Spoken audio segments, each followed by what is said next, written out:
Oh shit, we're live? Hey, it's been a long time. I think so. A long What time. year is it? Who are you people? What Many year moons is have it? passed. 2024. Holy shit. Has it been a whole year since we last played? It really has. I think it's only been a week or two since Odd Squad, but yeah, sure. It's been We like don't. 2 What are you talking months about? since we played. What's the Odd Squad? That's 4 different people. What are you talking about? Quick ad roll brought to you by Rolex. Are you losing time lately? It's brought to you by Smirnoff. Are you losing time lately? I'm here to tell you about the vodka diet. Lose 3 days in just 1 week. Da-da-da-da.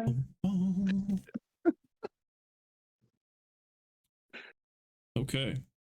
Gentlemen, we got ourselves a good old-fashioned roll-off. Who's going to get this +1 ring of protection? Oh, how do you want us to roll? 1d20. 100. Let's do 100. Let's do 100. Let's make it Nah. interesting. Nah. Nah, make it interesting. It's the Wait, so- D100s. No. It's the 1d20 each. No bonuses. Gross. Can I Where forego we that and just take the masterwork chainmail? If anyone's down Sure. those. I mean, I'm gonna roll it. I mean, I would also like that chainmail. So Okay. All right, point of contention for that, just so you guys know, Bloodragers can wear medium armor and not suffer the spellcasting penalty, whereas you would, and 30% is kind of high. I would suffer the spellcasting penalty. Yeah. Okay, then I rescind what I just said. Okay. Yeah. Thank you, sir. All right. Yeah. So the 3 of you who are competing for the ring, let's fucking send it. Go ahead. We'll save the best for last, aka me. 1d20. All right, ladies first. Ooh. Oh no! 7 for Zuref, Jesus. 8 for Quin, 8 for G. Eric. All right. Rock, paper, scissors, go. Fucking winners finals. Let's see it. Oh, he ain't beating this. D20. No. Oh, G. Eric with the 15. All right. So you go ahead and add Best 2 out of 3. that. Let me put that in your sheet real quick. Just 1 ring of brought. Hell yeah. What's your AC now that you get the +1? It is 18. 8. Is it 18 with that? Okay, cool. No, it's All right, 18 cool. before that.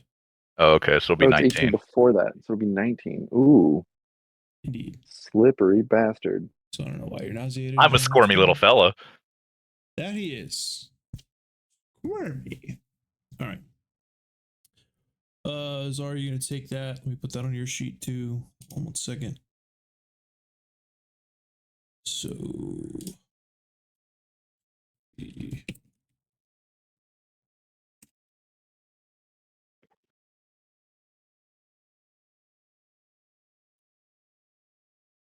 Do I take a penalty to my speed at all or no? I'm sorry. I think. it is 10 feet. I thought it was 5. That's 30 to 25. No. Okay. Goes from 30 to 20.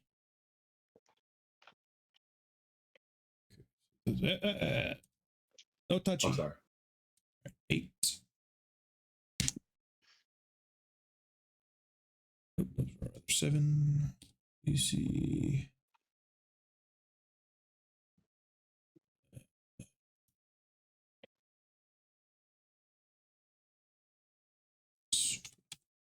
Six, 2.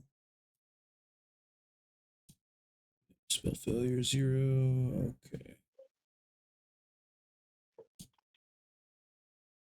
All right.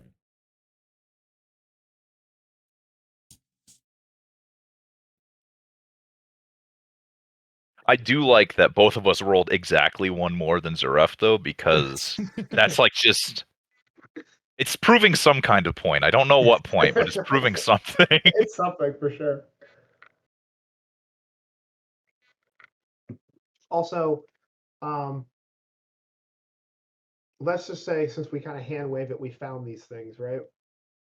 Would I need to do kind of a retconned roll to figure out like what the if the holy symbol of Bree has any like magical quality to it or anything, or are you just gonna tell us? I mean, you would know. It's not Okay. like they're intrinsically magical or anything. It's more or less like a divine focus for spellcasters that use divine things.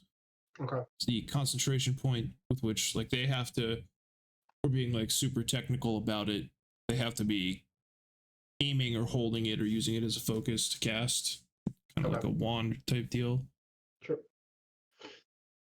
Let me just total this up. So, is anyone keeping one of those? Or are you guys gonna sell them all?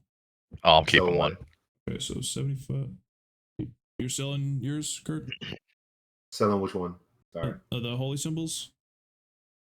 Hmm, They I'll they don't do anything if you're not a cleric. probably sell it. Okay. Zach? Yeah, definitely selling it for sure. Yeah. Joe? Selling. Okay. 75. You guys selling each of the hammers? I wanted to keep one personally. Right? I'm good to sell. I do not need one. No interest. It's 300. He pulls the hammer. I named it Mjolnir. How are you guys gonna divvy up the potions? There's only 3 of them. I don't need any. I also don't need any. I was hoping to take one if possible. Kurt, you can have 2. I'll take 1. Bet. All right, so that'll net you guys a total of 440 gold. Be 110 apiece. Let me just plug in this on Kurt's sheet real quick for the hammer, and then in town we are. This episode's thumbnail should be the Resident Evil guy, like opening his cloak for all the. What are you buying? What do you? What are you selling? You said it was 150 GP per person. 110, Quin. Don't get fucking cute. roll persuasion. Little rogue boy. Are you gonna add that for us, or are we adding that ourselves now? You guys do that on your own. Kurt, hold on. Sometimes Dad doesn't like us to add our own money. Trust yous. Why not?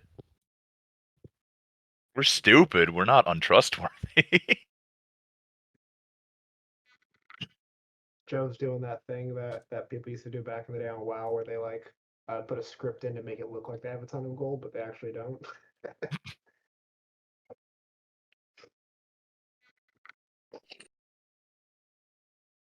I tried, guys. I tried. I loved it. respect the attempt. It's good. I'm rusty. I'm not that rusty. I'm in full roleplay.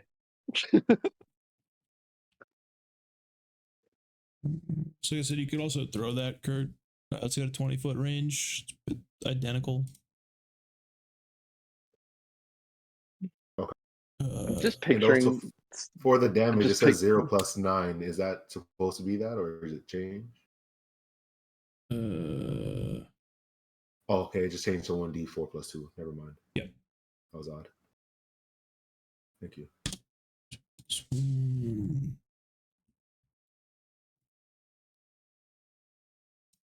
All right. So yeah, you can throw it, but you got to pick it up afterwards. Okay. If that makes sense. And it's a Yes, 20-foot range to be thrown. It's not like my sword. You have to pick it up. Yeah, it's not, magic, fancy, cool shit. It's just a hammer. It's really just like a garden hammer. That's what the lights are. Funny, okay, then we'll chunk. Got 110 extra gold, so that puts you at 190. Whoosh. All right. Nifty. Okay, so we don't have to go through the whole walk back process, or I'm not even gonna make us do the swims anymore because you guys got the rope set up and all that shit.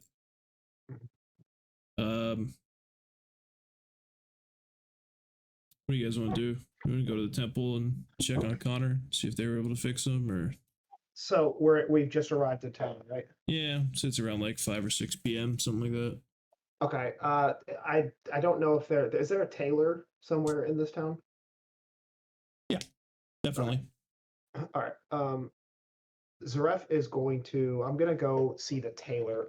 The Zed corpse on my shoulder is resting there, but I need it properly fitted. In an effort to actually keep it steady on my shoulder because it will be kind of at least a temporary piece of armor for me for quite some time.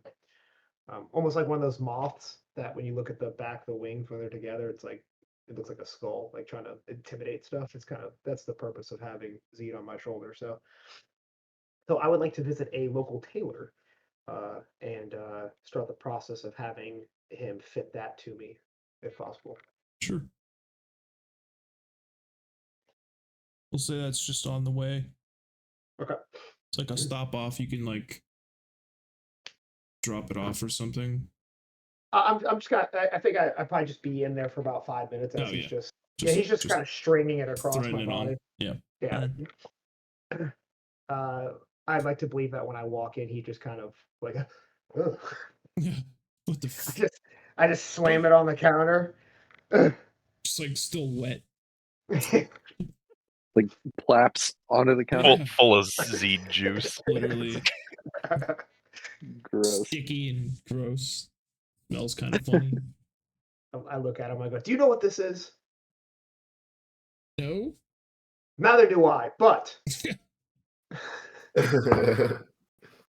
And I would also like to pay him to do that, so I'll actually just remove like 10 GP from my account for that. That'd probably be a couple of silvers. So. Okay, also nothing. Okay. All right, cool. And then I would like to kind of just from that point forward, Zuref is going to start making his way towards the temple, assuming that the rest of the guys are also going to be heading towards the temple, or at the least bit Azar will be heading towards the temple to check on Khonnir. Yeah, Azar is going to be headed towards the temple. I would like to stop by a merchant who sells potions by chance. I don't remember the dude's name. Potion seller. Hi, potion seller. I'm looking for some potions of feather falling by chance. Do you maybe carry something like that? You couldn't handle my potions. They'd turn you into a newt. Sorry, all memes aside, yes. Okay. Not the quantity you need though. Out of character, you need 8 of them. It's probably got 1 or 2. Flip a coin. I had a quarter here somewhere. I don't know where the hell it went. I use challenge coin, whatever. Heads, tails. Okay. Heads for it being 2. Tails. Oh no. Okay. So he's only got 1. Yeah. Wand would probably be the better choice. I'm gonna buy a feather falling potion anyway. Okay. It's 50 gold. Okay. One of those newfangled base jumpers I've been hearing about. Don't worry about it. Doesn't concern you. Bye. And he just turns around, real confident, and his tail like kind of whips as he like walks out and just beelines it for the door. Yeah. Doesn't look back. He's one of them base jumpers. You know, Arlie. All right. A man with my newfound wealth, unless Joey's not done. Oh no, I was just gonna say Quin kind of like looks a little puzzled and is just like, where was I supposed to go again? I don't know. And just heads to the temple without really realizing that's where he was supposed to go. Nice. A man of my Now I'm newfound done. wealth. I've been eyeballing things around the town here and there. I've been getting prices. I've been making connections, whether they want it or not. I would like to use 300 of those gold pieces that I have, and maybe find a little workspace and upgrade my gun. Okay. You can get the stuff for it, then you'll just have to do it tonight. Yeah. We'll just roll it in, like fold it into resting. Yeah, no worries. So yeah, go ahead, deduct that. There's Oh yeah. another blacksmith. Essentially, it's got the components. They even have a little Alkenstar stamp. Oh, that's the good one. That's how you know these are premium pieces, imported. It's Nothing but quality. the best. Smythe and Wessoon, it says on the side. Yeah, you know, they're a little. Yeah, no, that'll do. It'll do.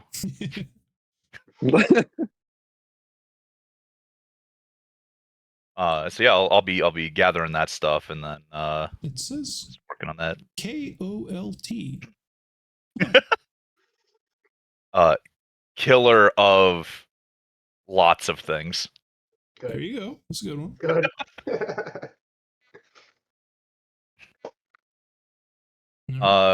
Yeah, and that's basically me. I think I'm probably just gonna be grabbing the stuff and moving on because while I'd love to see Khonnir, I can't really do much about that. I'm a gunsman. I'm not a healsman. I'm a boat maker, not a faith maker. Good. Good. I'm following.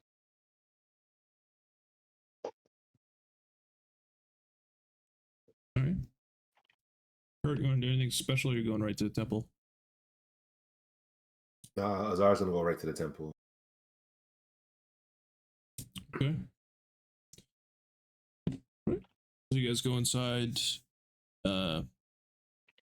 It's austere. You know, it's like a medieval hospital. In part of it, at least for the wing where Khonnir's at. So, see acolytes and Father Joram that are there, sort of praying over him. And they see you come in, and Joram's like, "Oh, you're back. You're back. How'd you fare?" We fared well. How is Khonnir doing? He daubs at his forehead with like a wet cloth for a moment, and he goes, "Still no change. I've tried twice. I was getting ready to try again. It's the last I can do for the day. Will you pray with me?" Says that to everybody, not just Azar kind of stepped like. Azar's kind of hesitant at this request because he's not much of a praying being. But for Khonnir, he at least goes along with the whole engagement. nice. No thanks.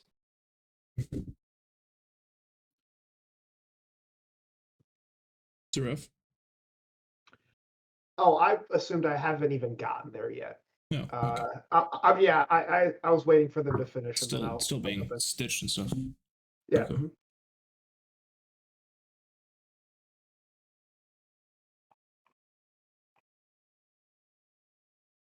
Okay, I guess I now arrived. I guess. Yeah, I'm trying to think. I don't know. Yeah. So I kind of Zuref walks through the door. You know, he's got Zed properly fitted to his shoulder, and kind of sees Azar standing there, looking like he's not saying a prayer, but I can see that he's at least in the stance to say a prayer. And by the look of Azar, and Zuref can kind of see that progress hasn't really been made in terms of Khonnir's health at this point. And I Fair kind of assessment. walk up behind Azar and put my hands on my hips, kind of like boasting out the Zed shoulder away from him, but I'm just kind of standing there and just look at Azar and go, nothing yet. Change that all. Father Jones asked us to pray with him if you'd be so kind to join. I would. In fact, I might even want to lead the prayer. Oh boy. Okay. I would like to roll perform. Hey, go for it. Okay. Oh, this will be great. Sarah McLaughlin's greatest hit. Come on, here we go. Oh, okay. 28. Yeah, all right. Hit me. Can I request back that ass up by Cash Money Records? I'm not singing. I'm just starting the prayer. You can throw it in the prayer somehow. And also, I will say, you don't mind if I praise the Lord? You don't mind if I would also like to roll his knowledge religion, please. Sure. Okay.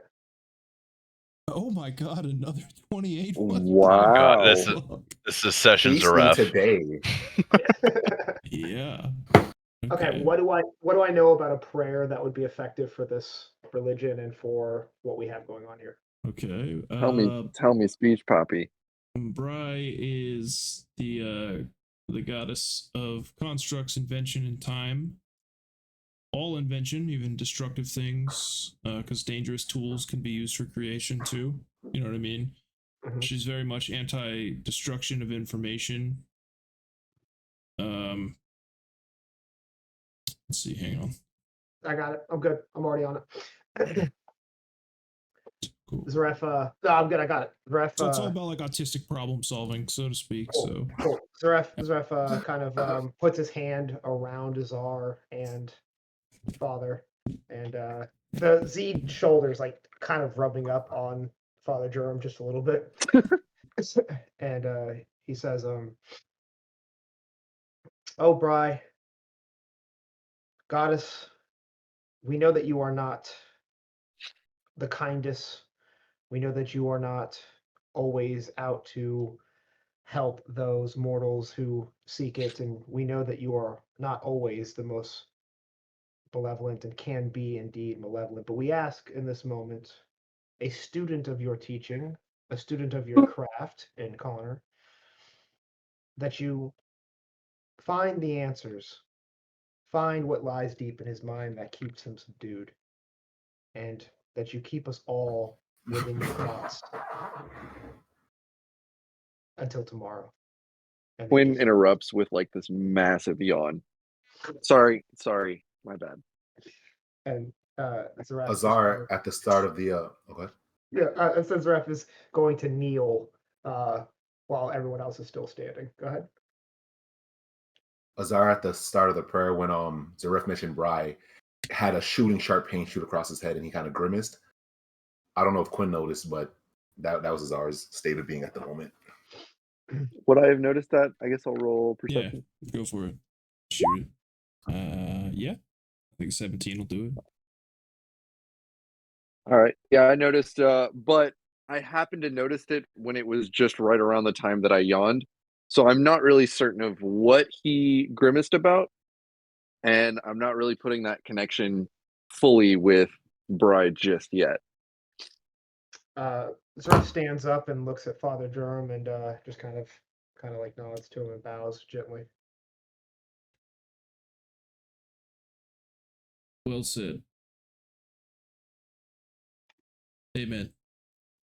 And he'll go and attempt to use Remove Disease. Okay. It's a fog. Did my prayer roll give him any additional inspiration for Remove Disease? Yeah, it's a +2 on top of what I'm about to roll. So Nice. Feast. Unfortunately, due to the nature of what's happening to Khonnir, there's also a -5 attached. But Hey, listen. we'll get to -3 that. So now. that's a 20, Feasting. 22 -5. Unfortunately, not successful. DC 20. Okay. He kind of like has his hands out and they start to glow, and Connor's like an inlay, almost like a halo around Connor's temples. They look like little moving gears. Start to like, and it's like his concentration starts to wane, and it flickers and sputters and goes out, and he just looks defeated. It's like, I'll have to try again in the morning.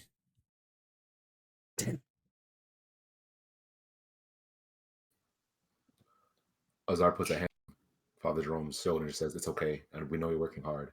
I will let Val know how hard you're working just to give her some peace of mind."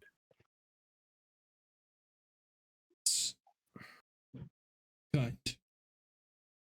We'll do what we can in the meantime. Azar gives his shoulder a slight squeeze and turns towards Zuref and says, "Well done," and walks past him towards Quin. As Azar is walking past Quinn, he kind of looks at Azar with a smirk on his face and goes, "I think I know a secret about you." It says nothing else and lets Azar just walk by. Zuref coming out of his kind of like. Go ahead. I was gonna say Azar just kind of growled to himself as he heard this from Quin and kept walking. Zuref, as he's walking, kind of coming out of his little performance and seeing everything kind of shift around, and Azar and Quin leaving, Zuref realizes that Gieric never showed up during the time that we were doing this. Zuref says to Azara, we have to find Gieric. He may have gotten into some sort of trouble. We might find him at the casino again if we're not careful. Knowing him, he probably got kidnapped some way, somehow. Son of a bitch. Come on, you ruined the surprise. I spent 300 gold to get kidnapped. It's been 5 weeks, and there's the episode, folks. All right. No, I'm just kidding. Zuref just says I, and just nods at him as we kind of walk out of the temple in search of Gieric. Indeed. We'll flip over to him anyway. What did you do after you got the parts? Were you headed straight back to the foundry, or? Oh yeah, we're grinning like a child who just got a Nintendo 64 for Christmas.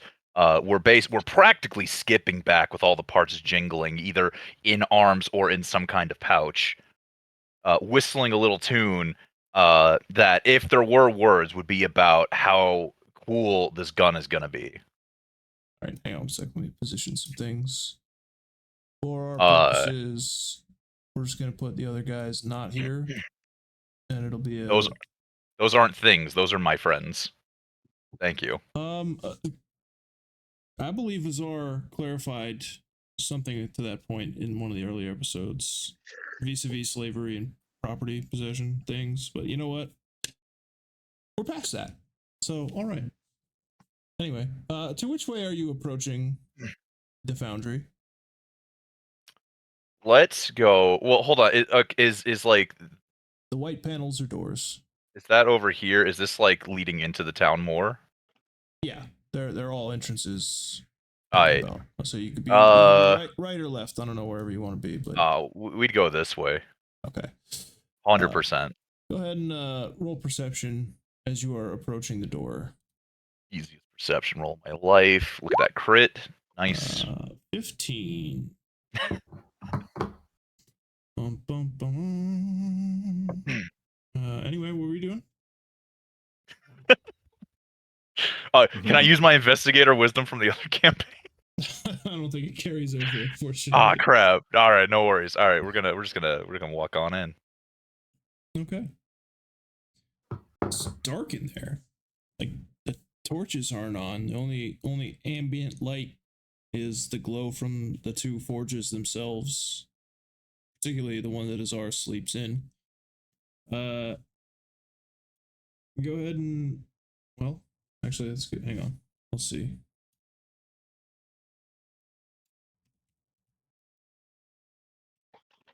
Just double check something.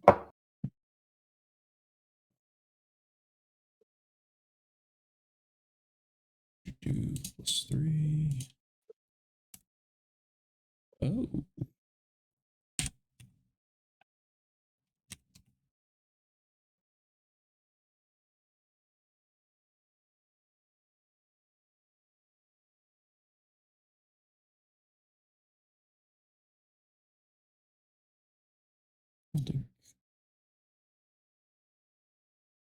One sec. Just gonna see a skill. There.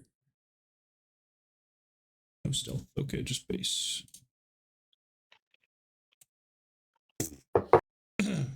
Alright. Go ahead and roll perception again. Okay, I might be able to beat that. As you bluster your way in. Feast or famine. I don't know. Famine this shit. Kick the doors in. That is a what? What's in that one? Oh my god. That's so funny. Yeah. That's what you get for not going to the temple, big dog. Well, yeah, what's going on? We're just gonna Man, that's kind of weird. It's dark in here. We're just gonna go put some pieces on the table and see if we can, open some doors, get some more light in here while I figure out how to turn everything on.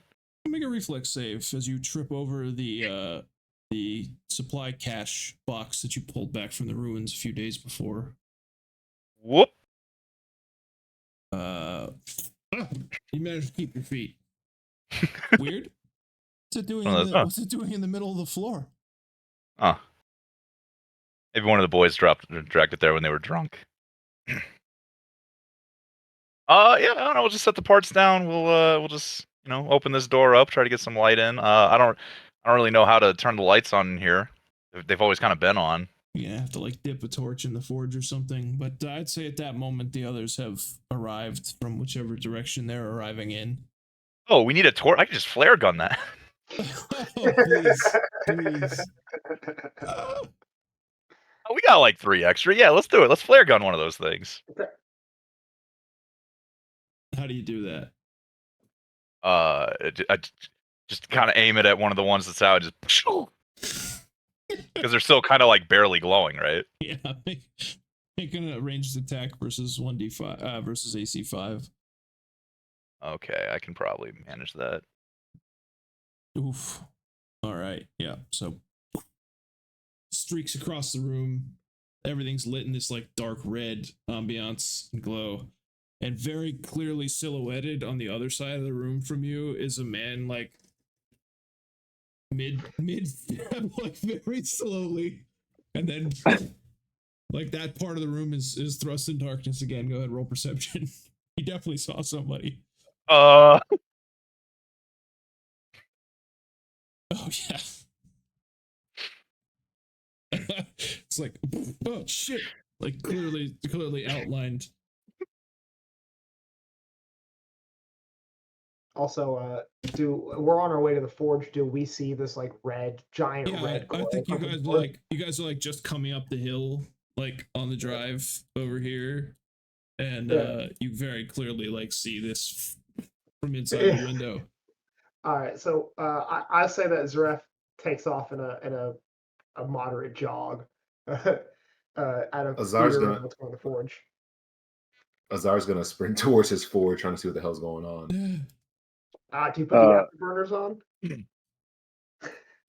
Now he's using base speed right now. He's fast. Okay. He's fat. He's fast. Quin just starts like giggling to himself a little bit, and then just starts whistling and walking casually towards the forge. Okay. Which door are you guys going to? The left one or the right one? I was gonna go to the right. I was gonna go to the left. Okay. I'll go through the left. Can you guys move yourselves or no? Yeah. Okay. Wait, go to the other door. Trap him. I think Azar was going to the other one, so. I meant this one. I was gonna run in, swinging both doors open, just screams, "What is going on?" Right, Hey, Azar. roll perception as you do this. See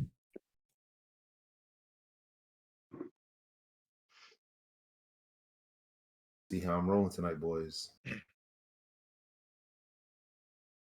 Yeah. Hey. 25. You see the smoking barrel in his hand of the flare gun, and it's like cracked open, like the breech is open.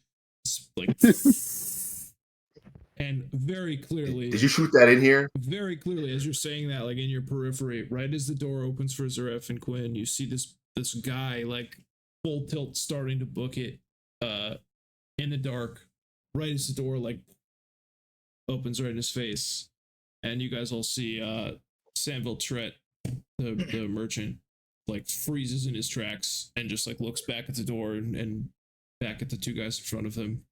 He kind of just like puts his hands up. Gentlemen. Azar, seeing him, balls both hands into a fist and just asks, "What are you doing in my foundry? What are you doing in my forge?" Funny, Quin- you should mention that. What are you doing in my forge? He's gonna try to pull up. Badly. I think this is about the time I would walk in now. because I was casually walking behind. I was not in a hurry. So let's say at this point now I've entered the room and I can like this guy just goes, no, it's my forge, and that's what I hear, and I'm like, what? Can you ping sense on the map? motive, both of you guys? He's standing right next to Zuref. I don't have a token for him, but let me just maybe find somebody. Okay. Am I rolling sense motive as well? Yeah. Okay. Just you and Quin.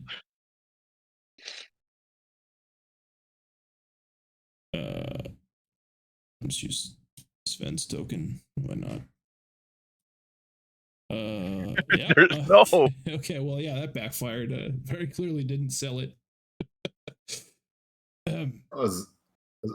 Azar, even more frustrated at his response, is going to walk towards him, drawing out his new lightwork hammer, and says, and screams, "I'll ask you again. What are you doing in my forge?" Quin's like just gonna now react because now that Azar has a hammer pointed at this guy, Quin's just gonna react and like unsheath his sword, and it's just kind of like Mexican standoff, like looking at this dude, looking at Azar, and like trying to figure out the situation. I would like Zuref, seeing this, the flare, the gun. Zuref thinks that Gieric was shooting at the merchant, and I would like to roll sense motive on Gieric. Okay, go for it. I'll give you.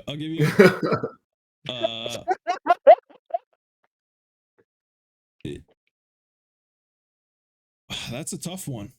I mean, I don't think you realize that the torch is lit up with the same red smoke as the flare. Or not red smoke, but like red flame. Yeah.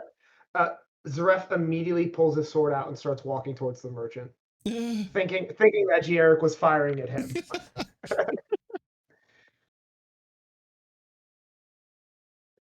Gentlemen, it's not what it looks like, I swear. There's something we're not considering here. Oh, Jesus. Roll sense motive again. All of us? All of us? Yeah, everybody now. Okay. Uh-huh. Alan, do you realize you're using the icon from the other game and not this game for your D20? No, that's not him. He's up top. I ain't me. I'm up top. Oh, that's me. Oh, that's a merchant. Oh, sorry. Yeah, in the chat box, that's Joe's thing, but it doesn't matter. Oh, okay. Oh my god. Damn. Okay. Yeah, we're about to kill Sven, so. Azar's so upset he doesn't even care about the motive. He just wants him out. Yeah, Azar's just like, okay, well, let me hear it, and then he attempts to cast a spell.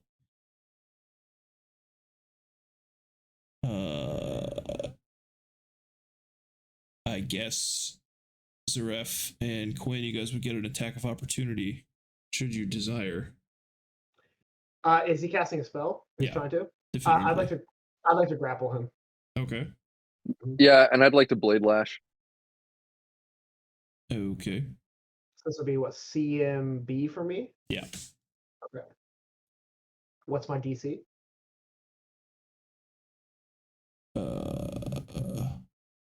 I'm just gonna roll blade lash. 19.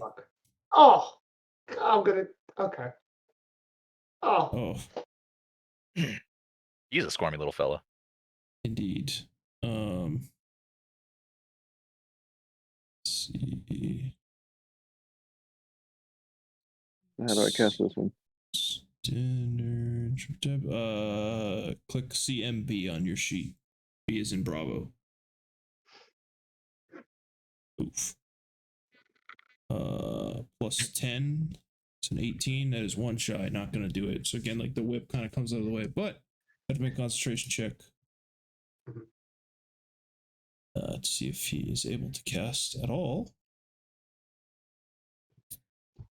Concentration? No, you don't. I have to. Oh, okay. Right. Concentration is 6.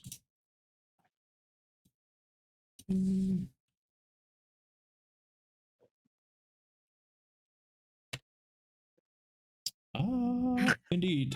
He vanishes on the spot. Just like Frodo when he puts the ring on.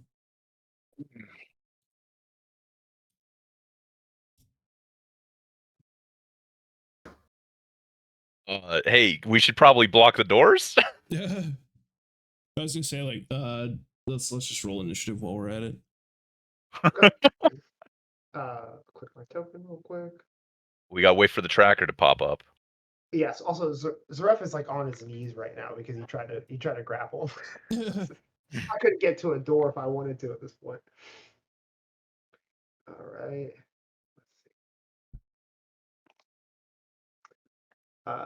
Despite having Watcher of the Weed foresight, Zuref has no idea what's happening right now. It's just fucking chaos in here. Zuref is not looking forward anymore. He's looking backwards at the fact that he couldn't Kurt, you rolled grapple a intelligence. regular man. So Oh shit! Sorry. Ironic. it's very ironic. That was weird. Good roll though. 15. Thank you. Nobody will roll that high on intelligence ever.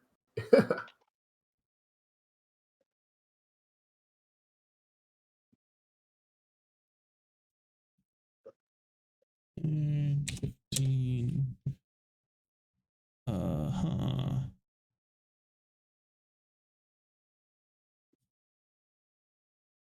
Okay. Quin and Zuref, let me have you guys both make perception checks.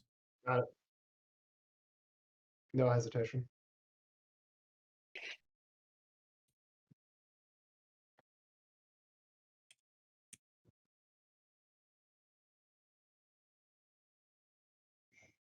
Uh, 1d10 or 1d20 plus 20.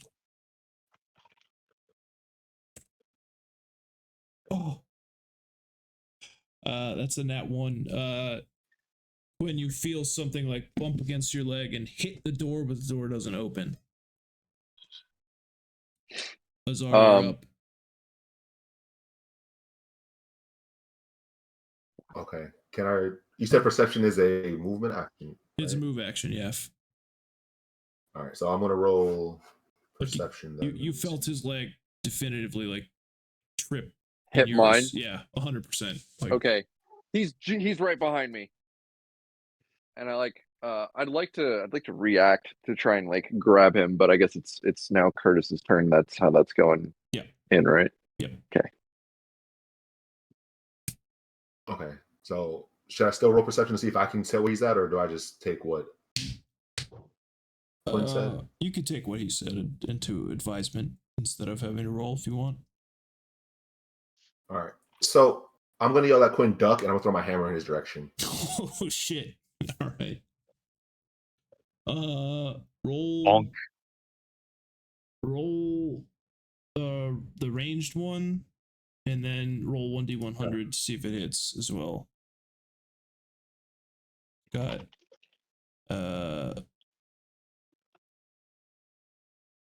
See, and said 1d100. Yeah. Okay.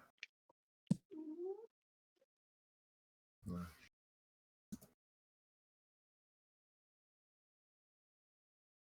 Okay, so that hits for sure. Well, it doesn't. The concealment wouldn't matter. You didn't hit with the actual hammer, but as the hammer like thuds, it slams into the door. It obviously doesn't hit anything, but as it falls, it lands on something like 6 inches off the ground, like clearly on this guy's chest as he's lying prone, just floating in midair. I wonder where he could be. Quin.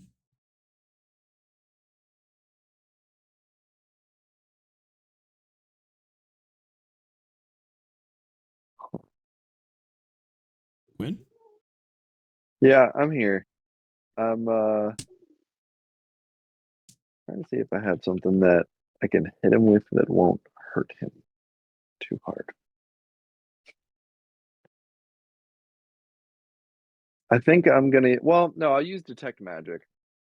That way, I can for sure find him that way, right? Yes.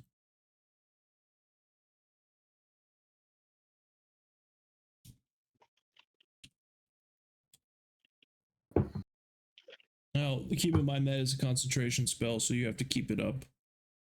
Okay. Like that's your How offhand, long? essentially. Mm-hmm.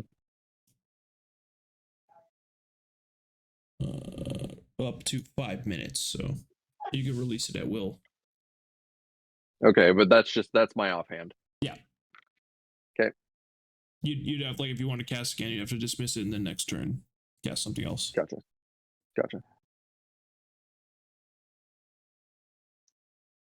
So All right. So I would be under- able to see him like under the hammer. You see like a man-shaped silhouette, kind of glowing. It's still transparent, but you can see the outline.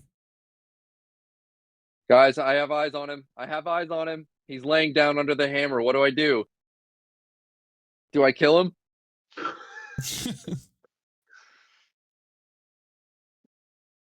Quin's got his sword up above his head, like he's like ready to swing down.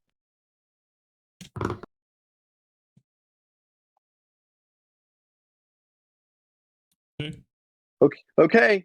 Anybody? Like he's really trying not to kill this guy, but hang on, I got this one. Here, everybody roll perception. Why are we rolling perception? Everybody but you, Eric, because he's too far away. As he says, like, really? Anybody? You hear like, and Eric's is like, all right, hold on. You hear him go, whew. Oh.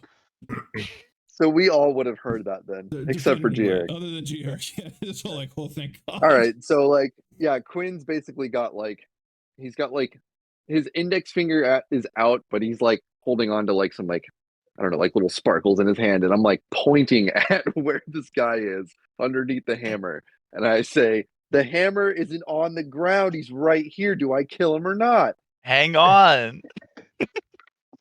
All right. Azar just says, "No, he's mine." Oh shit. Zuref, now understanding all of the commotion, will cast timely inspiration onto Quin.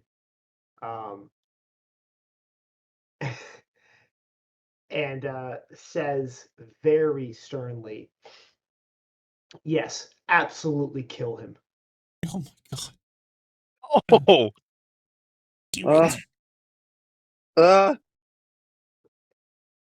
Zuref looks at Quin and looks him in the eyes and gives him a look that is like, if Quin is perceptive enough, realizes that Zuref is just simply trying to threaten hard and loud enough for the guy to actually undo his own invisibility.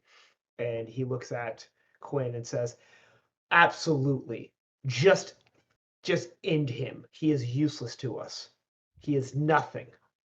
I'd actually like to roll Intimidate too if I have the opportunity to.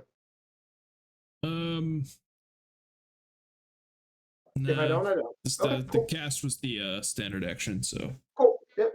Good. All right. Mm-hmm. Boatman? At the same time, I throw the flare gun at the thing, trying to hit the dude with the flare gun, trying to knock him out. Is that the use or break his concentration? Yeah. With the empty one. All right, go. Yeah, just yeah. What do I do for that one? I haven't done a thrown attack in forever. All right, so it's a ranged attack -4, and then I would say it's 20% concealment since you guys pretty much pointed out where he is. So we'll do 1d20 after that as well if it hits. 15. 15 does not hit. I still throw it anyway. Just like bam, rattles off the stone floor and like skids to a halt. You'd think it would keep going, but it like stops, kind of like if the hammer is here in midair, like skids to a stop like this. Like it should have kept going and hit the wall. There, we've got you figured out now.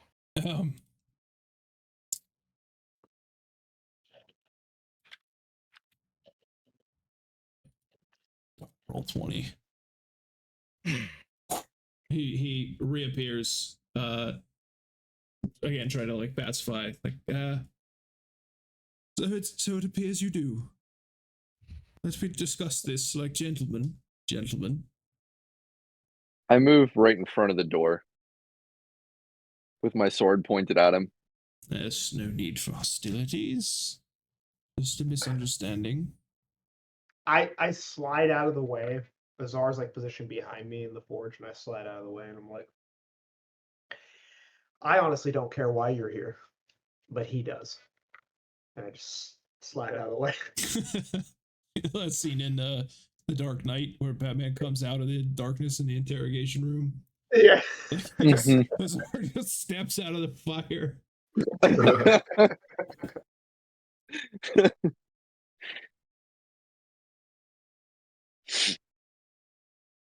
There's no need for hostilities or theatrics. They're all men here. As I've got my sword pointed out, like he's probably like at the end of my sword, right? Yeah. And I'm just like, I'm just like making sure he can't go anywhere past me. And I just mouth to him as he's in the middle of saying his thing. I imagine we like lock eyes, and I just mouth to him like, "You're so fucked," Hey, and Chase, just can I keep him tomorrow- on the end. Go ahead. No, sorry, continue. I'm sorry.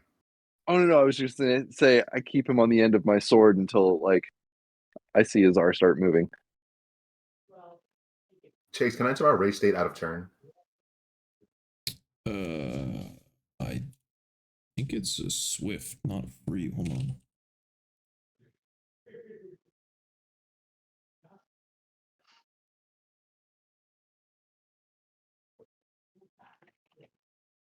Yep, free action. Yeah, you can. Okay. Before exiting the forge, I enter my rage state. Okay.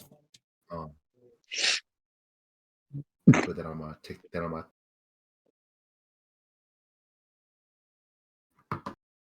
And now, just enraged at the foolishness going on in my own little home away from home, step out of the fire, next to Zuref, next to the merchant, and screams, "You have one more time to answer me. What are you doing in my forge?"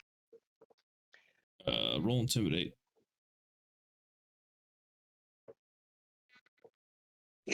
Or more like wintimidate.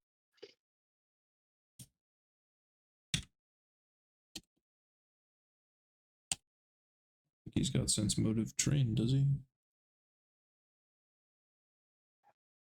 Nope.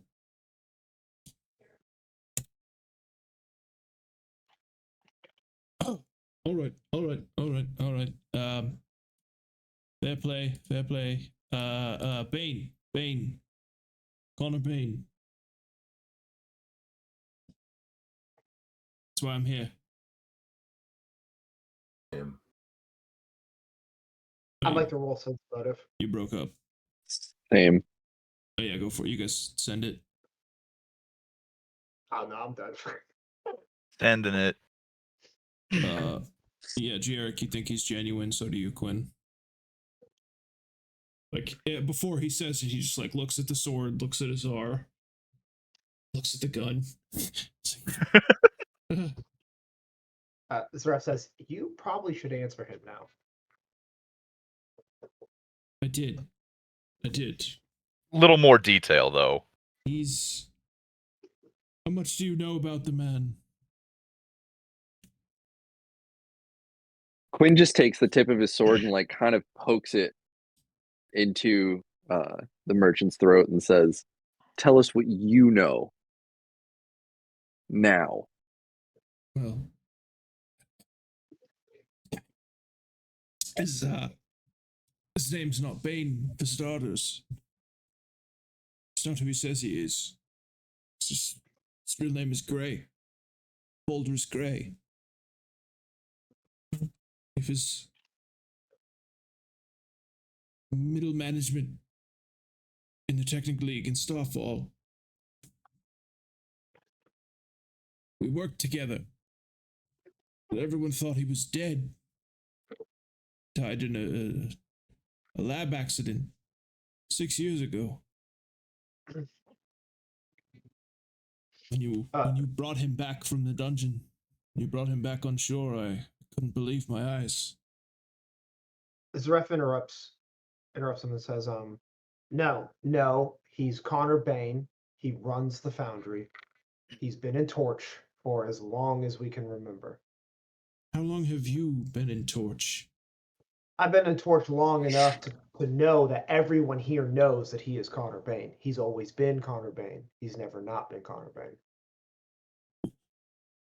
Why would I lie? You have me completely disarmed. Why would you try to flee? Why would you enter my forge unannounced? Why were the lights off? Better questions. Which would you prefer I answer first? I want you to answer his, and I point to Azar. I said I saw him on the beach yesterday when you brought him up. I figured with you beneath the mountain and him in the church, it'd be ample time to poke around. I mean, you have to understand. Knowledge is a commodity in Starfall. This could make could make a career, could make a life. Get me out of this miserable existence I've been stuck in. Zuref takes his blade and also points it at him and says, this not going to. Just saying it could. Clearly you're not as familiar with the League as you think. Secrets, lies, knowledge, all commodities, all traded. Bargains to be made. And it sounds like you're trying to bargain with us now for your life. Of course. A businessman. You're a natural, Mr. Bron. I knew it the moment we met. Zuref slowly pulls the like... sword back. Yeah, and just kind of like puts it back down. If you don't believe me, I mean, if he's better, ask him. Quin kind of starts to lower his sword just a little bit. Looks back at Azar and goes, well, you gonna beat him up or what? Can I do a strength check to pin him against the wall? Be CMB, not strength. Oh, CMB. Got it.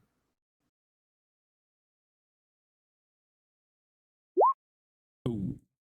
Famine. Yeah, that would be a nat 1. Yep. Yeah, nope. Just kind of like manages to break your grip.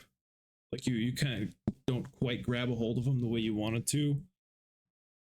It's not like, I'm sure you were trying to like drive your forearm into his trachea kind of thing and like pin him up against the wall, but he kind of like snugged his way, like slipped out of it a little bit. And he's like, He is getting better, isn't he?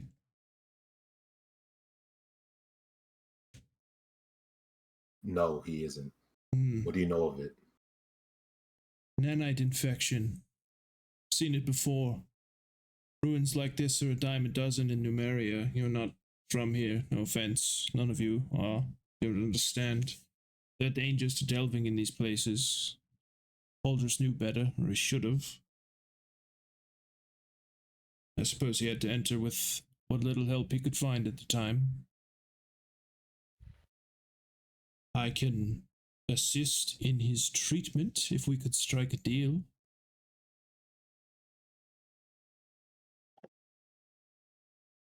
What kind of deal are you asking for? I have very little desire to return to Silvermount. Starfall is a bad place, even at the best of times.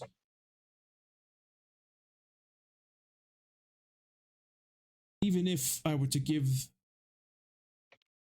the wrong parties the information I possess, there's no guarantee they would keep me alive either.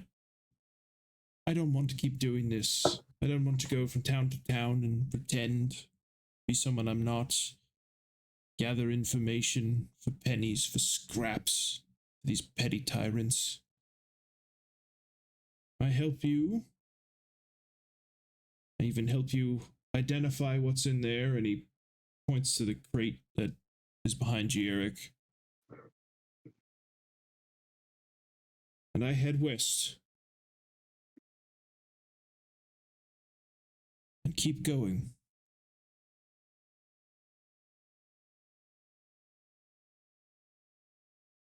I'm assuming you just don't want us to let anybody know you're going west. That would be commendable. Discretion is the better part of valor, as they say. Why not just stay in a place like this? Wouldn't Khonnir be the only one who would know you? Well, yes. You see, the titular torch has gone out. With it, the tithe will stop. And when the tithe stops, Silvermount will send very, very nasty men to come do very nasty things. And when they find Mr. Grey, and they will, should he remain incapacitated in this condition, and not be forewarned of their coming, they will do nasty things to me as well, for not telling them. You can see the ethical dilemma this presents. Zuref quickly interjects and says, "So why don't we just kill the two of you then? Then we wash our hands of all of this." Right. I'm sorry, you're not very bright. They're going to show up regardless. And subjugate this poor little town. You know what subjugate means, yes? Chains, slavery, and he looks at Gieric as he says it. I get subjugated a lot. Do you want to know? Do you want to know what Khonnir did? Why he fled? At the mention of slavery, Azar just kind of grimaces to himself once again. Yeah, I think I'd like to know. I don't know about the rest of you guys, but I would like to know. You seem, even though you tried to run away from us, you seem mostly on the up and up. Zuref is taken aback at his insults to him and he's recoiled. He actually has no legitimate response. He may or may not know what subjugate means. Oh. Quin still has his sword pointed at the guy and is just like kind of looking at Azar and watching how Azar is like responding to this whole situation. Azar's still very aggressive at this point. Zuref also understands that despite his lack of attachment to Torch, that these innocent people of Torch do not need to be put through anything. Even if he doesn't understand the word subjugate, he knows that it's more important to protect the group than it is to just kill these two.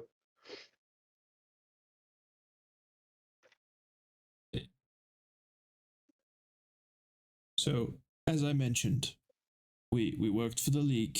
He was a bit higher ranked than I was, but we were enforcers. That's the best way to put it. You either play ball or you get in line, one way or another. That's the way things are in Silvermount. It's unpleasant. We run the show. Period, end, full stop. The Black Sovereign and his tribesmen are powerful, but they too are under our thumb. We keep them plied with chemicals. And he twitches as he says that, somewhat unpleasantly. Holdris, or Khonnir, he was at it for longer than I was back then. 10, maybe 12 years. We worked for a brute of a man, an alchemist. His name was Gartone. He was unpleasant, to say the least. Utterly unscrupulous. Morality, it doesn't play a role in Starfall. Not like it does out here where you're from. We see things, even though we're not supposed to show it. We're never supposed to break the facade. One organization. You fuck with one of us, you fuck with all of us, as he used to say.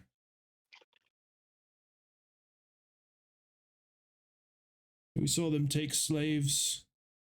prisoners, take liberties, people's wives, with their children even. They couldn't stomach it. And one day, Gartone approached us with his newest pet project.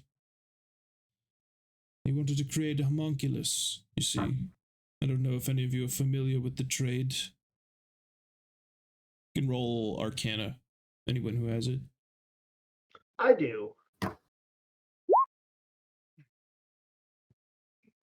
Should as well. Okay.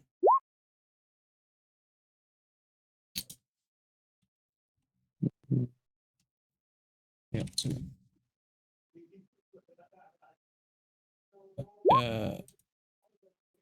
yeah, all three of you guys would know homunculus is essentially like a bonded slave, like a magical slave created out of your own blood, typically out of the spellcaster's blood. But they essentially don't have free will whatsoever. And as he sees you guys nod in recognition when he says, attempt to create a homunculus, he'll go on and he'll say, except this wasn't the traditional method. A little bloodletting, chemical injection. No. He had acquired, through one means or another, an orphaned girl, a young Kelid from the plains. His planning on using her as the basis for the homunculi. Not to create a separate being, but to mold an existing one. Gray, he went berserk behind closed doors. He couldn't take it. I tried to talk him down. He wouldn't do it. And the next day, there was an explosion in the laboratory. We thought he was dead, the girl too. Gartone, he barely made it out alive. As far as the world knows, Uldris was dead. But should they send emissaries who find him, and word reach Gartone, subjugation will be the least of this town's concerns. I promise you that much. I saw the girl, too, that day on the shore. He did something. He changed her hair. It was shorter, like a pixie's, but I recognized those eyes.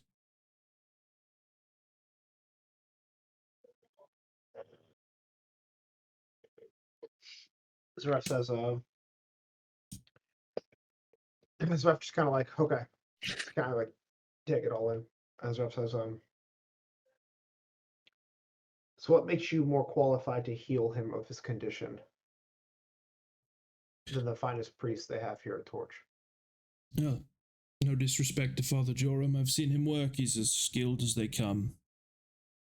But this ailment is technological in nature. Requires technological solutions. And Quin kind of perks up, like electricity. No, that would kill him. Oh. Which is not pleasant either. The punishments are inventive in Silvermount. He'll scratch the back of his head as he says that. Eyes far away.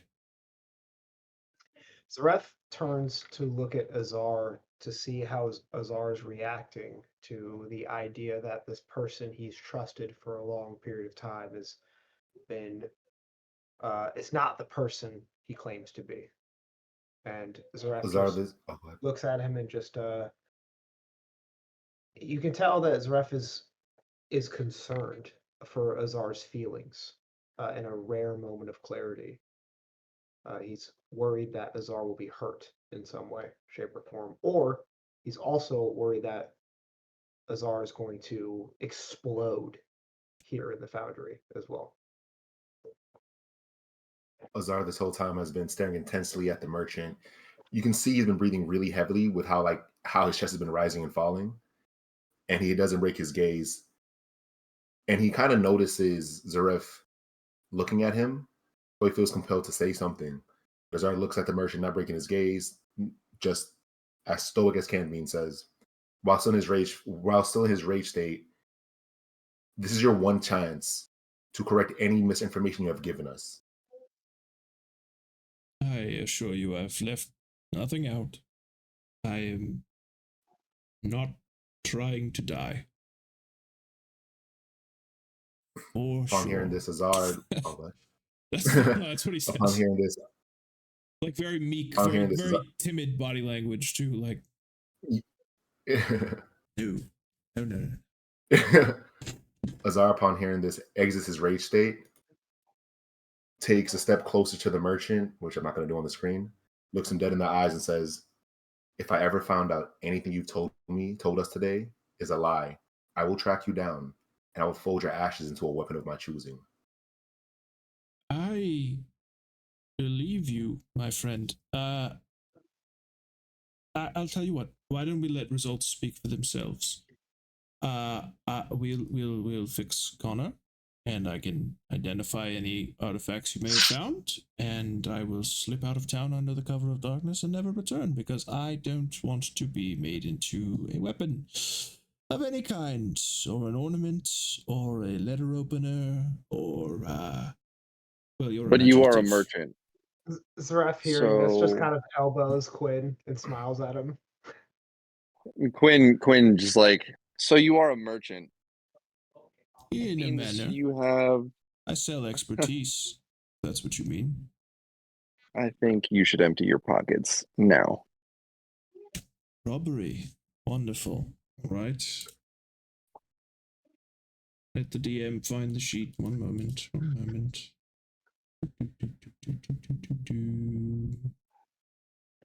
To his robbery comment, weren't you just invisible in our shop?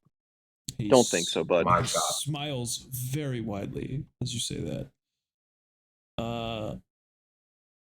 Inside his pockets are what? It's some sort of spherical, almost ribbon-like sheet. It's quite long, probably 10 feet or so on it. It's rolled up very tightly, and one side of the ribbon is sticky. There is a couple syringes. There's 3 of them in total. What you guys see, 5 silver discs, although they're slightly different than normal. I don't remember if you guys have encountered actual batteries yet, but they're charged silver discs, effectively. I think you guys did find like 1 or 2. He's got a spell book, 2 sun rods, let's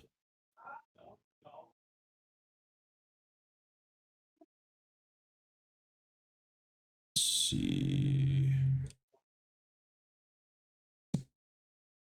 Okay. And he'll turn them all out rather gratefully. Like, yes, okay. At the aren't you just invisible inside our thing? Comment. Mm-hmm. Oh boy. And, as he's like doing that, one of his thumbs like catches on something inside his jacket, and you see this strip roll off, and there are like 20 gems inlaid in like a little like down this natural seam in the jacket, and he'll just kind of smile and just like and let them all fall out onto the ground. Yes. And he'll fumble under his belt, and he'll pull out another small pouch. In addition to the gems, there are 69 silver discs and about 300 gold pieces. I will take the tip of my sword, and just kind of like point at the gems. These no longer yours, and I'll like take the tip of it and I'll like scooch them over to me, and I point back at the bag of gold, and I go, "This is no longer yours," and I scooch that with the tip of the sword towards me. I point at one of the sun rods and I go, "Guys, anybody? It's free shit." Zuref looks at Quin and says, blood money. I'm good. Okay. Just Anybody shaking else? my head with a hand over my face, like, "Oh man." Azar's gonna ignore Quin and just. How tall is the merchant, by the way? Like 5'8". So Azar's gonna kind of bend down at his hips to get eye level with him and let out this smirk, but it's not like a happy smirk. It's more like a "I'm gonna kill you" smirk. Yeah. And just give him a squeeze on the shoulder and says, "Good man. Go fix Khonnir." Yes. We should do that. One of you should bring that box. I'm on it. Good call. Probably the big man, but you know, that's just me. Do lead the way. Zuref hearing big man immediately goes to the box. Zuref also, as we're on our way, asks the merchant, so if you've had the ability to heal Khonnir the entire time, why haven't you? I want to put this delicately, because you seem like a man of violence, and I don't want you to see... I don't want you to feel that I am in any way mocking you, because I'm not. You are foreign to the ways of the League, which is understandable. We have a saying, which is, "What's in it for me?" That's not... Well, for me, it's gold and jewels, right, guys? Yes. It's sad as he says that. There's no smile on his face. He's like, yes, well... frankly, there's very little percentage. I was going to abscond once I had, searched this place and potentially walked away with whatever was in that trunk.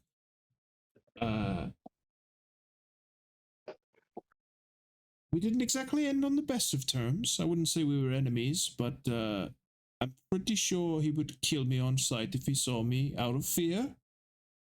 Not that I could harm him, but that by proxy, the child might be harmed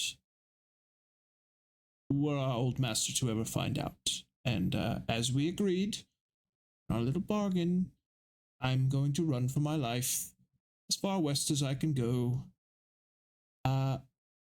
Which is a pretty shit option now that I think about it, because my alternatives are go back to Silvermount, go to the demon-infested World Wound, vampire-infested Ustalev, or orc-infested. You know what? Ustalev sounds nice. I think I'm going to go that way. Anyways, that's why it's not personal. You see, it's just it's vested self-interest is also a requirement being picked up by the League. If our positions were reversed, I have no doubt he would have done the same, and I know that may fly in the face of the man you've come to know. I'm sure he's changed, but Baldur's Grey was a very different man than what your expressions have been telling me about Mr. Bane. Azar at that moment. Go ahead. No, go ahead. Azar in that moment snarls at what the merchant was saying and just asks him, so this girl, what's the name you know her by? And he, before he lets the merchant speak, yeah, and what about that book over there too? What book? The one that's already on the floor. Book. The spell book? Quin's immediate reaction, yeah. Well, Quin's immediate know reaction was. Okay. Yeah.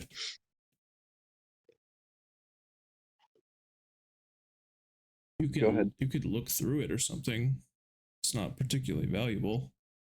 Well, you said spellbook. That was intriguing to me to know what it was. Oh, indeed. Yeah, it would take time to study, like days. Okay. Bless you. That's you. And may not even So- be compatible. You know what I mean? Okay.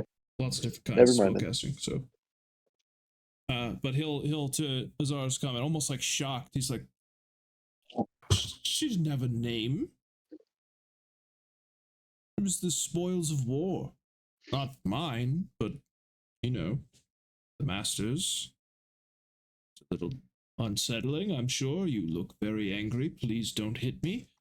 But yes, she belonged, and I'm not saying this morally. I mean, in a legal sense, she was the property of Gartone. No one's property.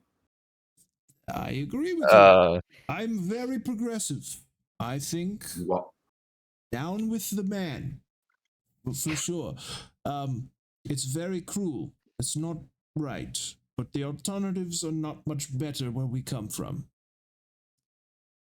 In a way, everyone in Starfall is a slave to someone or something. It's pretty shitty. As you can see, I really don't want to go back there. Ever. Does that answer your question? As he's only being marched at sword point through the streets, like.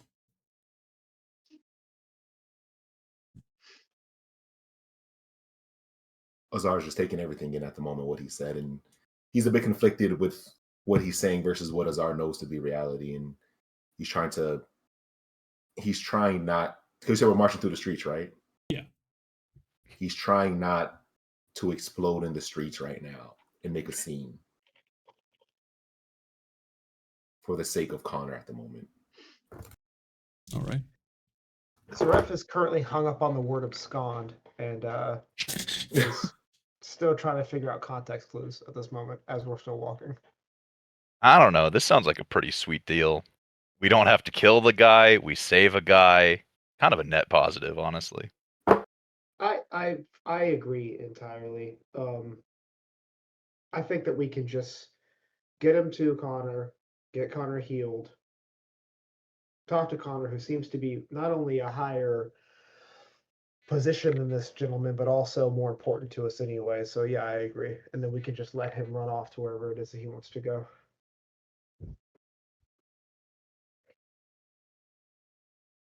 Zuref says that and then looks back at Azar to see if Azar has any thoughts on it.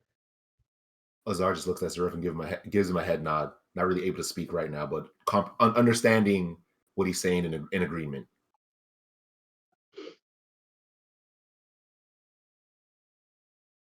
Okay. You guys have any other questions, or shall we arrive at the temple? I say let's push on. Okay. Let's recruit him to Tally the ho. party. Let's recruit him to the party. Let's recruit him to the party. He can teach me about nanites. Okay. So it takes. Chase is going through the list right now. Can they recruit him to the party? I mean, with enough crits, anything can happen, baby. All right. If we all roll under a 10, he's recruited to the party in a 1d100. I would like you all to Google the parable of the scorpion and the frog before you decide you want to do that. Hilarious, but no. Indeed. Actually hilarious, but no. Lol said the scorpion, Lamau. That's what I do, bitch. Go ahead. Sorry. Okay, yeah, so it takes a couple minutes if you guys make your way across the city as this long-winded explanation is going on and arrive at the temple and find yourselves in the healing wing, the medical sanctum of sorts, where you were earlier. 3 of you were earlier. And Father Kite kind of like, you know, it's like 9 o'clock or something at this point, sort of in less formal wear, comes out of like the barracks. He's like, what's going on, Mr. Tret? What are you doing here? Why are you all armed?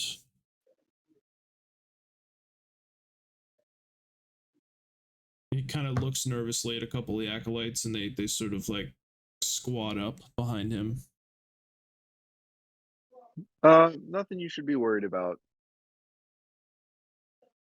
We brought somebody to help Khonnir out. Ah. Oh. Okay. Yes, we'll take all the help we can get. Sure. By all means, he's over here. And he'll. Oh, go on. No, go ahead. No, Okay. go ahead. Trent will just go like if you would, I'm fairly certain I've dealt with this before, but brief synopsis of his symptoms and what you've tried, if you would, and they kind of go back and forth for a moment as he relays, and he kind of is just like nodding, and he goes, all right, do step back. This is probably not going to be pleasant. No matter what happens, don't kill me. Yeah. He'll turn to Quin, and then he'll stop and he'll turn to Azar. Like, no, do not kill. It will get worse before it gets better, and then it will get better. Okay? It's going to look very bad. You should pray or something. Alright? Look at that pretty mural over there behind you. As he says that, he's like reaching into his coat, and as you guys turn briefly, he pulls one of the syringes out, and Pulp Fiction style is like, it brings it down into Connor's chest and depresses the syringe. He's like, everyone back! Stay back! As Connor's just like starts seizing.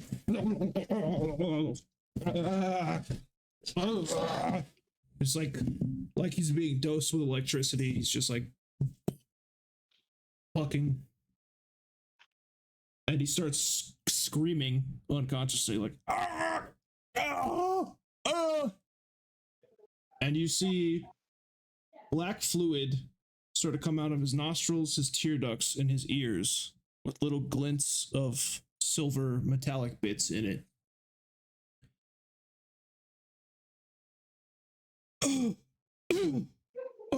And his eyes open, like not recognizing where he's at.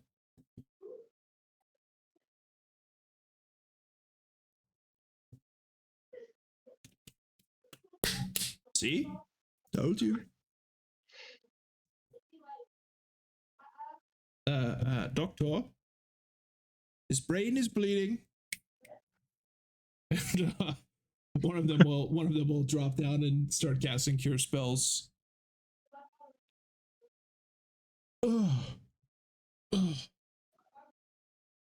Room sort of spinning still for Khonnir. He kind of reaches out. It's like, Azar, my friend. I almost forgot the accent again. Shit. The nanites changed him, man. Zuref. Eric. Quin. You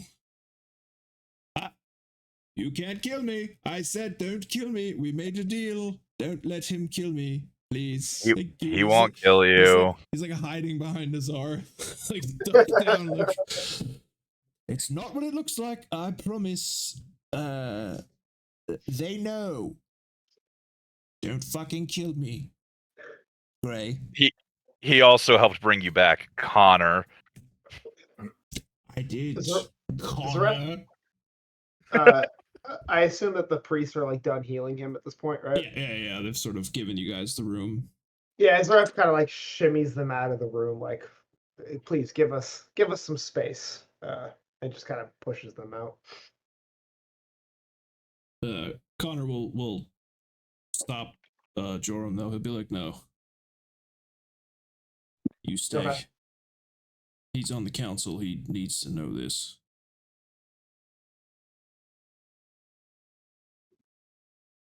What did he tell you?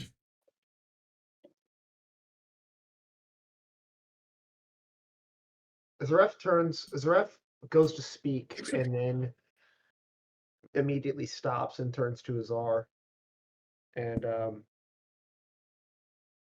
Just looks at Azar to see if there's any signs of betrayal on his face, and kind of just allows the room for Azar and Khonnir to speak, because Zuref does not feel that he has the authority to speak on the situation.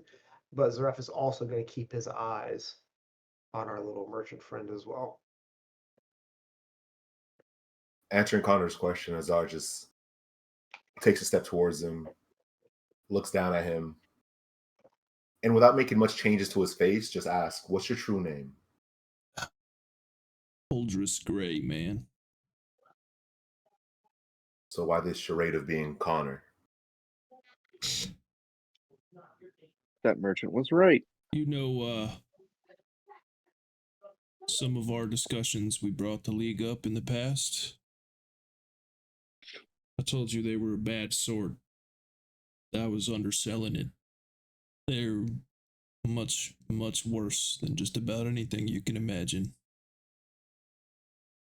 And somehow in those conversations, you also failed to mention that you're part of the League, it seems. I was. Baldur's Great died. You have to understand that was years ago. And yet you still answer to the name. Not by choice. Fatherhood changes you.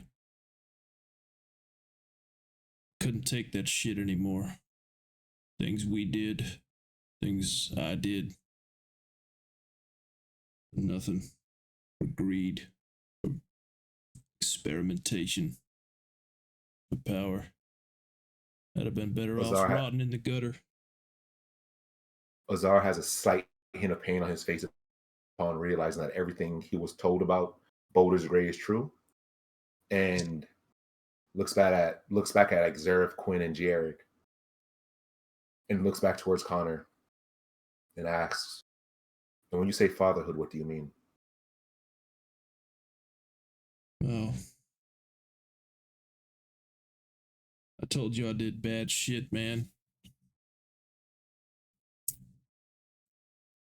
One of the last tasks we had,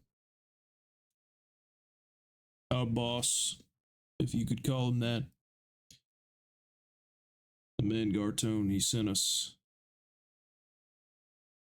to collect, extort more like, from this tribe out on the plains. They had a proximity of sorts to ruins, not too dissimilar to these, although not as expansive, certainly.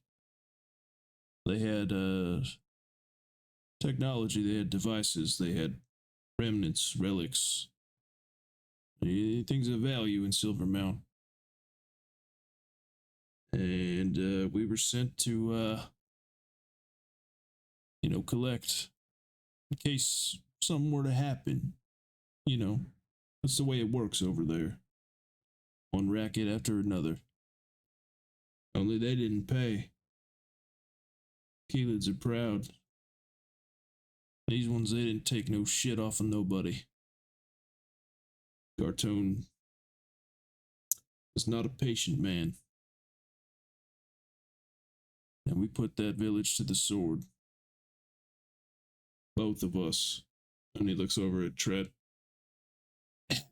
who looks apologetic, but still kind of like an asshole at the same time. Like, we did, sure. Except when we left,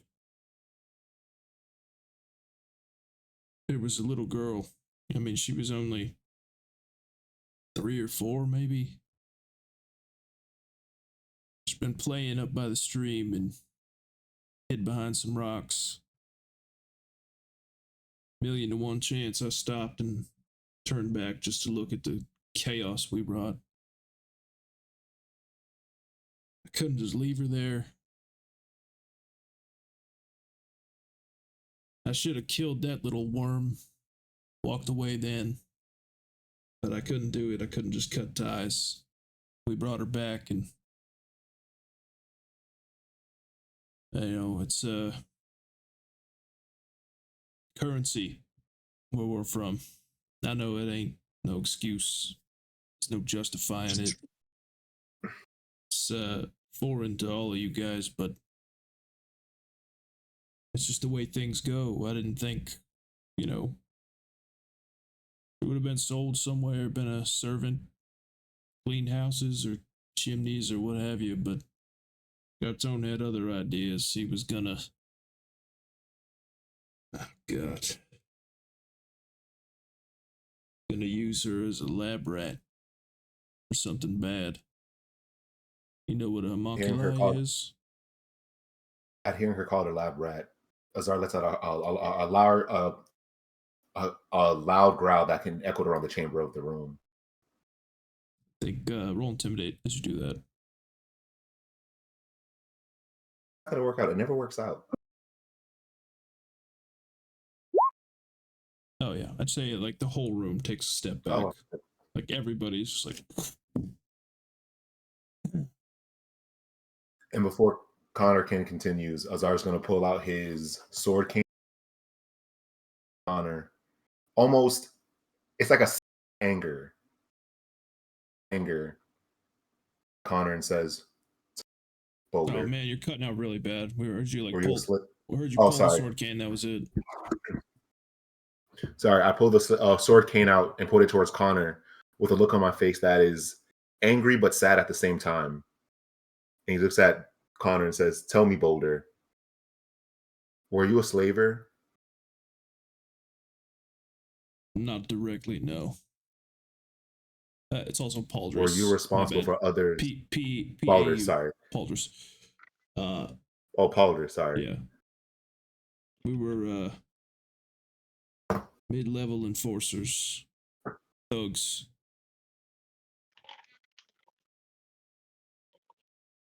Head breakers, that sort of thing.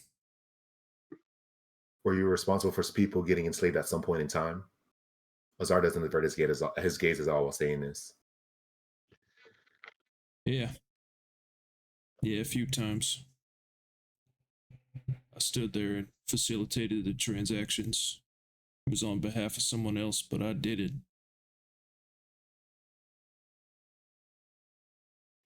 Azar's going to kick Pauldrus in the ribs one time. All right, go for it.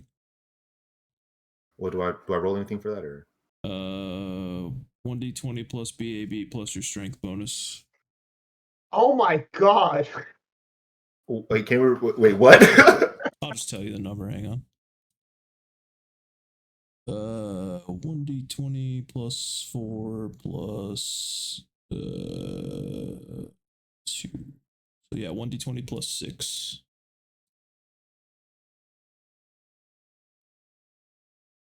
$1d20 plus, okay. Feast. 1d20 plus 6. Yeah, I say that'll hit. It's just boom, like you teep him across the room. He hits the column behind him. Like blood spurts out inadvertently. And Azar screams out, "You piece of shit! You knew how I feel about these things. You kept this away from me this whole time. This whole time you lied to me. You lied to me about Val, about everything. You know how I feel about slavery." It was to protect Quin just like Val. Quin plops down, like sitting like Indian style, just like now attentively, just like watching this go down like a TV show. Yeah.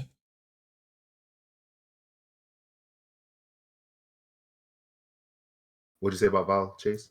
To protect Val, he said when you said her name. And you're lucky because she's the only thing protecting you from death right now. I was thinking the same fucking thing about you. Don't make threats, son. And don't act like you have a game in the fight right now, old man. That girl needs a father, and you're the only one she has, sure. But the type of person you are, and he spits on the floor. Was.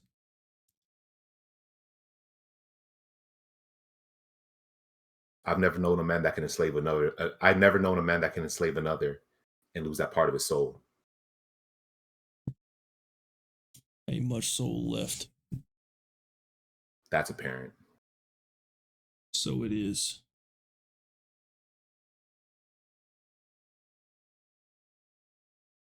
Azar turns back and walks towards the area of Zuref and Quin and Gieric, fuming right now. And as he walks past them, he puts his sword cane away and goes towards the door of the chamber. He'll stop at the merchant first and ask him, how many more of those syringes do you have? Just one. I'll be taking that. He'll hand it over. And Azar's going to walk out the room. Roll perception, as you do.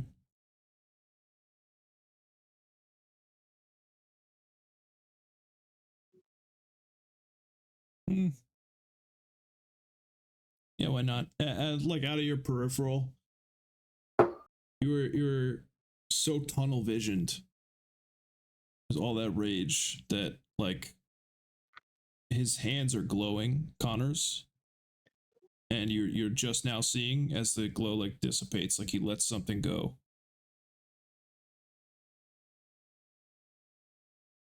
And before leaving, walk out of the room. Oh, that was it. I was gonna say.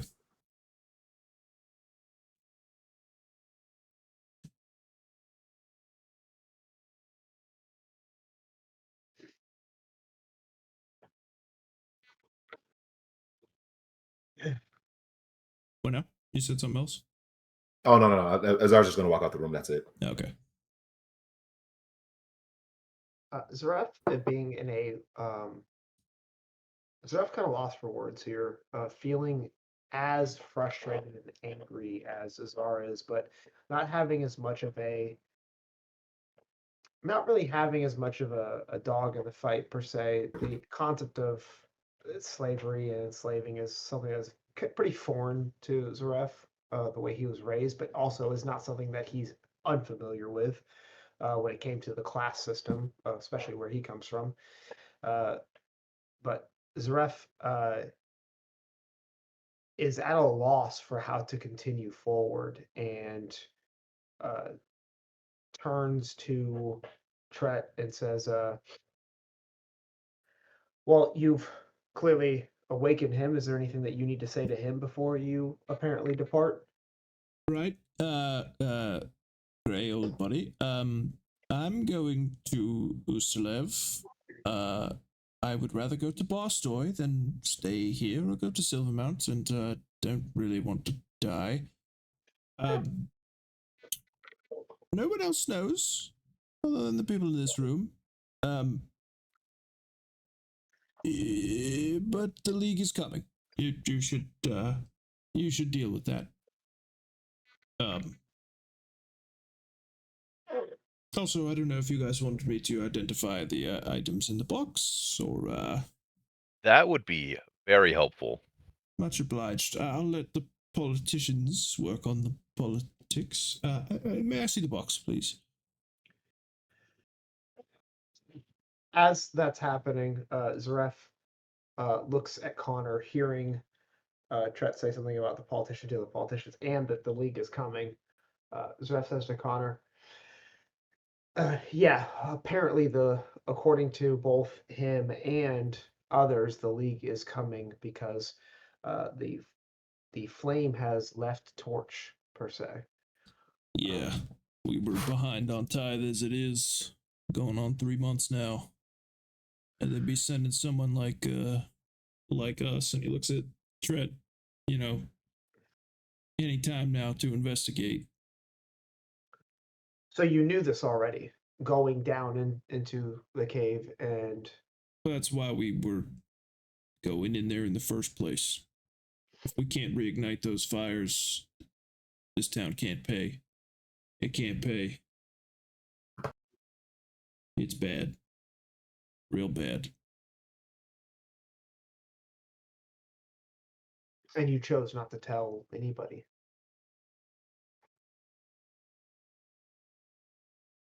He looks at Joram, and he goes, anyone who wasn't on the council, yeah.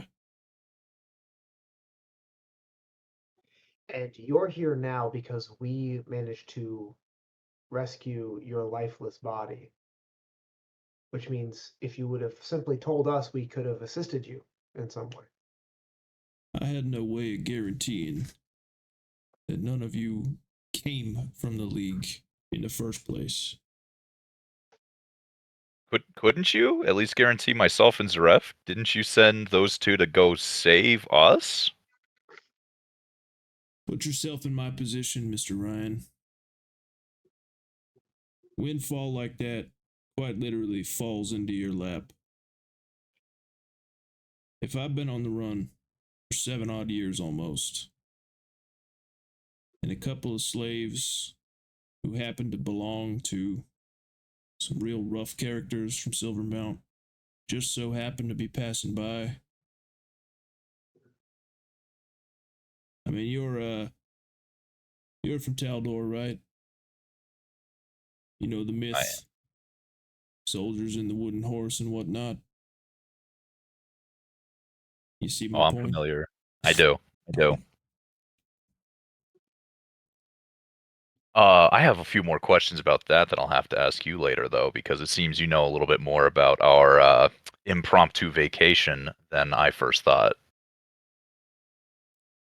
As I'm sure my slightly effeminate former colleague has mentioned, knowledge is power around these parts. Currency de gore as it will be.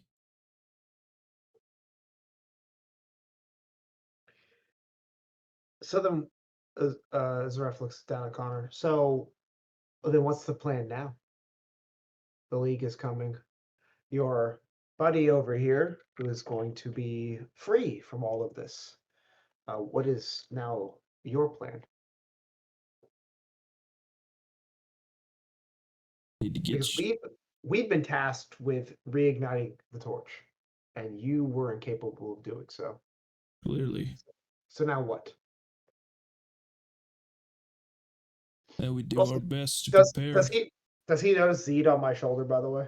Yeah. Okay, He's all kind right. of been Go on. eyeballing it oddly this whole time. Okay, thank you. It's like, now we do what we can to prepare. You have no love, no camaraderie left. For me, I understand that. What I did was necessary. Let me finish. But the people of this town do not deserve the fate that awaits them if that fire is not lit. In the interim, we need to do what we can.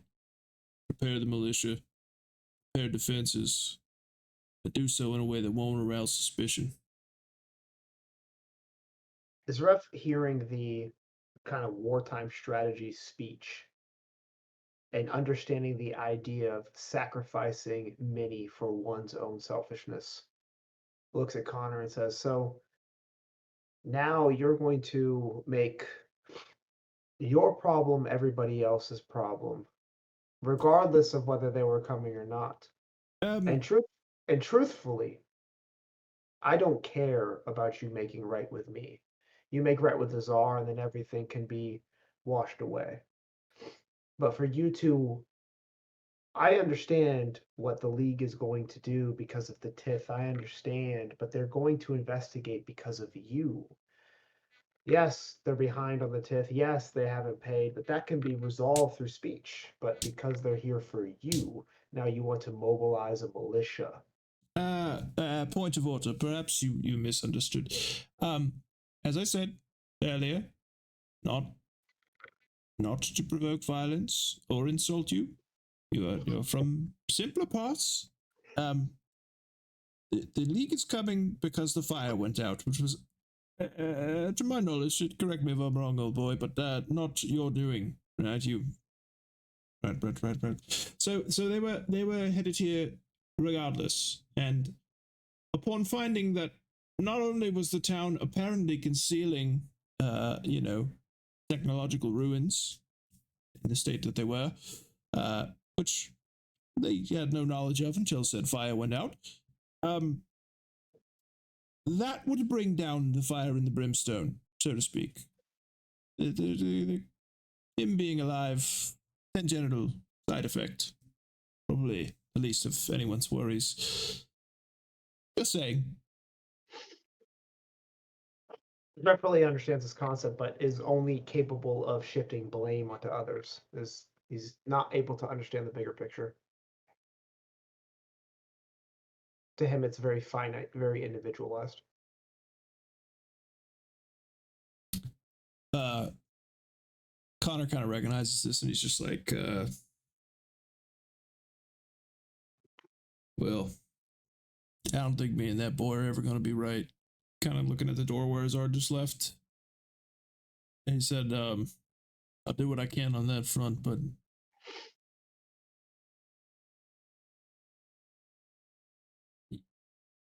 it's easy to sit in judgment from the outside looking in. You don't know what it's like in Silver Mountain. I pray you never have to. That world, it ain't black and white.